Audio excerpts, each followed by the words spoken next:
How to get a car dealer license in South Carolina. Watch the video till the end and don't miss any important step. In step number 1, decide which type of dealer license you need. South Carolina offers several options including motor vehicle dealer, motor vehicle wholesale dealer, motorcycle dealer, and more. In step number 2, register your business officially with your county and obtain a federal employer identification number (EIN) from the IRS. Secure a dealership location that meets state requirement. This includes a permanent enclosed structure with at least 96 square feet of office space, a permanent sign with letters at least 6 inches high, and enough space to display vehicles. Attend mandatory training. If you are not a franchise, you will need to complete an 8-hour course through the Carolina Independent Auto Dealer Association. Get your insurance, bonding, and retail license. You will need garage liability insurance, a $30,000 surety bond, and a retail license with a sales tax number.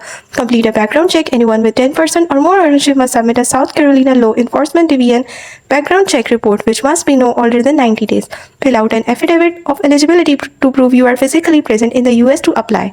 Submit your completed application and pay the fee $50 for the application and $20 for each dealer plate. Send the application to the address provided by the DMV. After submission, the DMV will schedule an inspection of your dealership location to complete the licensing process. There are many steps, but follow them carefully and you will be on your getting your dealer license. For more detail, visit the South Carolina MV website at scoonline.com, where you will find everything you need to know about getting a license. That's it.